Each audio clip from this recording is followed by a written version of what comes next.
Hello everyone, আসসালামু আলাইকুম। কেমন আছেন সবাই? আলহামদুলিল্লাহ, আপনাদের দোয়ায় আমি ভালো আছি। আজকে আপনাদের সাথে শেয়ার করব আমি 3টা হাসিয়া ডিজাইন। হাসিয়া ডিজাইন আমাদের একটা ঐতিহ্যের সাথে আসা ওতপ্রোতভাবে মিশে আছে।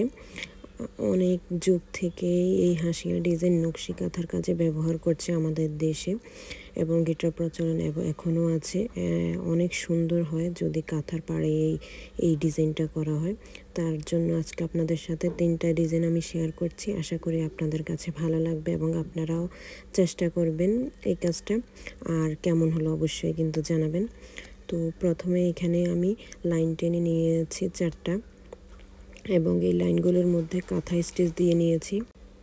এখানে যেহেতু 4টা লাইন, প্রথম যে লাইনগুলোতে সেলাইটা পড়বে বিপরীত লাইনগুলোতে তার অপোজিট সাইডে সেলাই পড়বে। এইভাবে আপনারা সেলাইটা করবেন এবং এই ডিজাইনটার নাম হচ্ছে শামুক মোচর সেলাই। আপনারা একটু মনোযোগ সহকারে দেখলেই ডিজাইনটা পারবেন। আমি এখানে বলে আর আসলে বোঝানো সম্ভব না যদি আপনি মনোযোগ দিয়ে না দেখেন। আর একবারে যদি বুঝতে না পারেন তাহলে একটু আপনারা ভিডিওটা বারবার দেখার চেষ্টা করবেন, তাহলে ইনশাল্লাহ অবশ্যই পারবেন। এখন দেখতে পাচ্ছেন আমি দ্বিতীয় ডিজাইনটায় চলে এসেছি। এই দ্বিতীয় ডিজাইনটা হচ্ছে পদ্মফুলের ডিজাইন।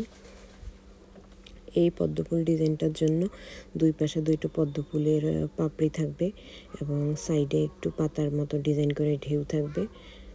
এই পদ্মফুলের ডিজাইনটা আপনাদের প্রথমে একটু কঠিন মনে হতে পারে, কিন্তু আসলে যদি একবার একটা ফুল করতে পারেন তাহলে পরেরগুলো দেখবেন একদম ইজি। তার জন্য কিন্তু বারবার প্র্যাকটিস করতে হবে। প্র্যাকটিস না করলে আসলে কোনো কাজই পারফেক্ট হয় না কিংবা সুন্দরও হয় না। তার জন্য আপনারা বারবার প্র্যাকটিস করবেন অবশ্যই। এভাবে করতে থাকলে দেখবেন একবার এই পাশে পদ্ম ফুলটা থাকবে, একবার ওপাশে এরকমভাবে জিগজ্যাগ আকারের ডিজাইনটা হবে।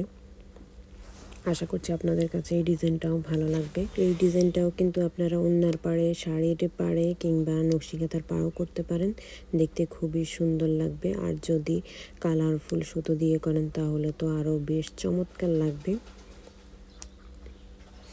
এবার আসছি আমি 3য় নাম্বার লাইনে। এখানেও আপনারা ঢেউয়ের মতো করে, পানির ঢেউয়ের মতো করে লাইনগুলো করে নেবেন। ওই যে নকশি কাঁথার যে স্টিচগুলো দিয়েছি, মানে কাঁথা স্টিচের ভিতরে দিয়ে সুতাটা দিয়ে এভাবে জিগজ্যাগ আকারে আপনারা পানির ঢেউ দিবেন। এখানে প্রথমে একটা লাইন করার পর দ্বিতীয়তে আবার সেম ক্যাটাগরিতে আরেকটা লাইন এবং পরবর্তীতে আরেকটা লাইন করে দেব। তো আজ এই পর্যন্ত, আপনারা ভিডিওটা দেখতে থাকুন। ভালো লাগলে অবশ্যই লাইক, কমেন্ট এবং শেয়ার করবেন এবং কেমন লাগলো মূল্যবান মন্তব্য জানিয়ে দেবেন। আর আপনারা কেমন ধরনের সেলাই টিউটোরিয়াল চান সেটাও কিন্তু অবশ্যই আমাকে জানাতে পারেন। আজ এই পর্যন্ত, আল্লাহ হাফেজ।